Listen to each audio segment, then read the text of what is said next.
Bueno, entonces eso, por contaros un poco 3 ideas así de contexto.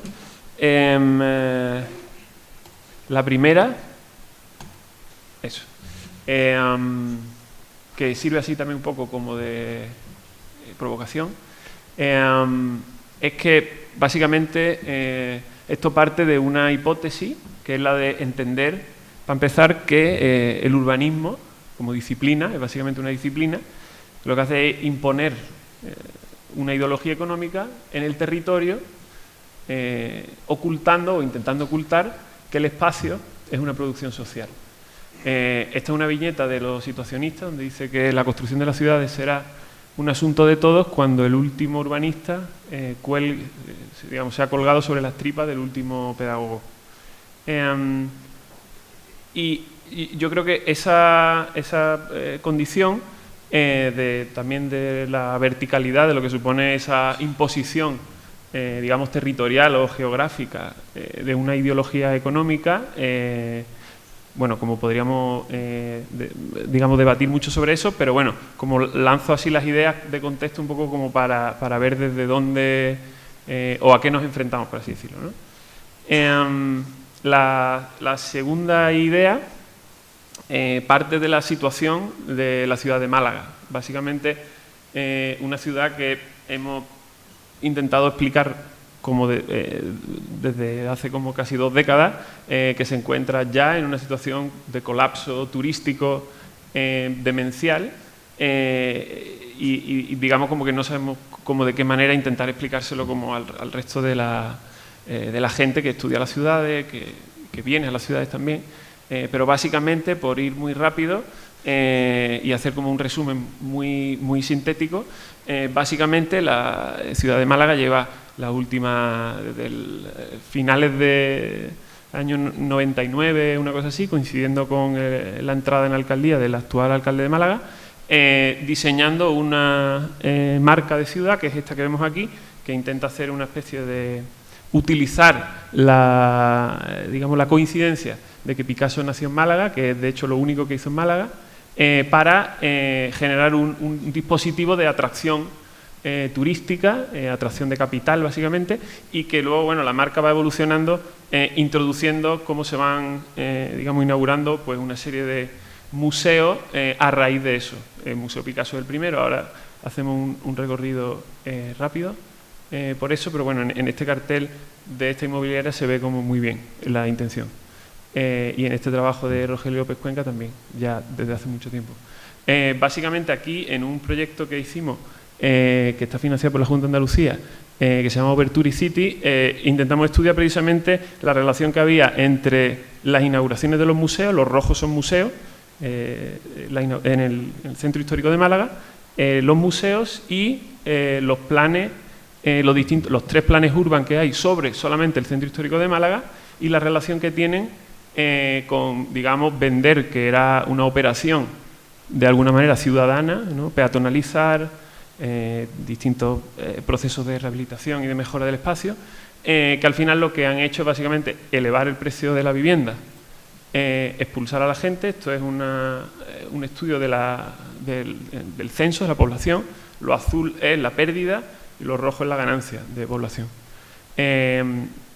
Aquí es el uso, se ve las manchas de uso residencial, cómo se van separando del centro, y estas son las manchas de Airbnb del año 2019. Nosotros lo que estamos trabajando es una especie de plan vecinal de Lagunilla, basado en directamente prácticas que de alguna manera confronten con esa otra manera de entender cómo se crea la ciudad y cómo se produce. Y en esa línea es donde entran pues, una serie de talleres que Paloma puede contar mejor. Sí, como cualquier cosa nos vamos solapando, o sea, nos vamos complementando. Bueno, pues sí, un poco ¿se escucha? A raíz de esto decidimos un poco pensar, ¿no? Ya le íbamos dando vueltas también desde casi como de esa visión arquitectónica de la parte de las cartografías, de los mapas, pero para tratarlo como de otra manera, ¿no? Como para que también tuviese una utilidad y no fuésemos casi nosotros como los únicos agentes o actores que estuviésemos involucrados, y ver cómo a través de otras prácticas o otras acciones podíamos crear también un proyecto que en principio fuese más, como un poco más largo en el tiempo, que no fuesen cuestiones puntuales, sino que empezásemos también a crear como una trama social en el que fuésemos incorporándole como diferentes actuaciones. Entonces, bueno, empezamos esto con cartografías críticas de los cuidados de la vecindad. Una de las cuestiones clave, que ahora si no cuentas un poco más, ¿no? Pero fue uno de estos espacios del cuidado que surge un poco, ¿no? En Librería Suburbia. No sé si vas a contar algo más, pero... No, sí, yo creo que simplemente el cambio más que partía en esta misma línea un poco de reflexión, que yo creo que es justo lo que tú estabas diciendo, en vez de entender que tanto los planificadores, los activistas o algo así son como paracaidistas que llegan a un sitio a hacer algo, sino más bien que fuera al revés, es decir, que la gente que vive en el sitio, en el barrio, por ejemplo yo y mucha más gente de los que estamos ahí en esas acciones, básicamente lo que hacemos es dar las pautas para que luego, digamos, se busquen asesorías, no como hace ahora mismo el ayuntamiento, que es justo al revés, es decir, ellos toman las decisiones y los vecinos son una especie de asesores que les facilitan el trabajo. Y en relación a eso, claro, no hemos podido explicar todas las cosas que hay en el barrio, pero otra de ellas es la apertura de varios espacios, uno de ellos es la Libre Suburbia, y ahí empezamos a hacer estos talleres. Sí, empezamos creando estos talleres, reuniendo como abriendo en una parte, primero como de conocer, no solo como nosotros conoceríamos, ahí también está Raúl, que está aquí presente, sino ver... Son sus fotos. Sí, es verdad. Sino ver un poco qué otras visiones y qué tanto como amenaza y fortaleza se veían en el barrio, como a partir de ahí para ir creando algún proyecto o algunas otras como cartografías diferentes que fuésemos viendo. En este concreto año fue en 2021, lo hicimos en 2 sesiones, una que era como un poco más parte práctica, ¿no? Lo que íbamos llevando casi que un plano, íbamos dibujando a través también de acciones, de actividades, diferentes elementos que íbamos como recopilando. Al final empezó a salir una cuestión muy interesante porque empezaron a salir como más que espacios, nombres de personas, que íbamos creando como una trama de qué personas estaban ligadas a qué comercio o a qué iniciativa, que nos iban dando como un poco una idea a cómo podríamos fomentar esa parte también como desde lo más, desde esa parte de resistencia para un poco contrarrestar el conflicto que viene explicado un poco también desde la parte de la dinámica que se lleva en el centro, sobre todo que se está extendiendo a Lagunillas, ¿no? Principalmente también con Airbnb, etcétera. Aquí también tuvimos una segunda sesión después de haber hecho como este primer reconocimiento, que nos pareció muy interesante porque no era solo una parte como más práctica de entender una cartografía, sino de apoyarla, ¿no? Que en este caso vino Alfredo Rubio, sino con entender un poco la historia que llevaba, crear, ¿no? Como grabaciones, como un poco un material que nos sirviese para reflexionar también de manera teórica, como mezclando con esa parte práctica para que nos fuese sirviendo para en un avance y creando como otros proyectos.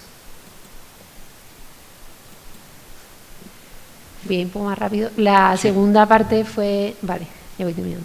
La segunda parte la retomamos en 2022 y aquí fue un punto interesante porque decidimos como casi cambiar la parte teniendo una base cartográfica casi de Lagunillas, pero como usando más el elemento como cartel de mostrar las amenazas que se veían, ¿no? Entonces, a partir de otras que participaron muchas vecinas y vecinos del barrio, se fue viendo como elementos de carteles que iban como mostrando, ¿no? En esta se ve como la mancha esa de Picasso que va casi avanzando a través del barrio y de esos como puntos de resistencia que iban quedando, o el tema del alquiler, o bueno, el tema de vivir o Airbnb, ¿no? De esas como rupturas que había. Este taller, que es como en otro de los puntos que se siguió, que se hizo, bueno, 2023, que eso hace un par de semanas, ha sido muy interesante porque ha unado un poco como lo que se originó, que fue un poco el inicio de cómo se creó esta parte de barriografía, junto con que al principio estábamos buscando otras herramientas, otra mirada de dibujar, otras miradas de también cómo interactuar, y aquí entró en papel como la Riso, ¿no? Que es como una parte también más... Sí, la Riso es la máquina, que es una duplicadora, una impresora básicamente, ¿no? Que imprime a tinta una técnica parecida a la serigrafía. Y en este, ya por decirlo muy rápido, en este taller un poco lo que se buscó era no crear un mapa, una cartografía que nosotros trabajásemos en conjunto, sino crear una especie de elemento que se pudiese llevar en el bolsillo de cada vecino y que pudiesen ir creando como esas otras visiones que iban teniendo el barrio, ¿no? También como un poco por cambiar, entender las diferentes capas y los sistemas que se estaban haciendo y darle como el papel a esa gente. Aquí se ve como un poco el proceso y cómo sería el plano con como las instrucciones de uso, o sea, como como de bolsillo, y cómo sería tanto las tramas sociales como de peligro, y que en un punto más adelante, en otra quizá intervención, pues ya recopilaremos y seguiremos como reflexionando sobre ello. Sí, por digamos ajustarnos al tiempo, acabaremos ya. Gracias.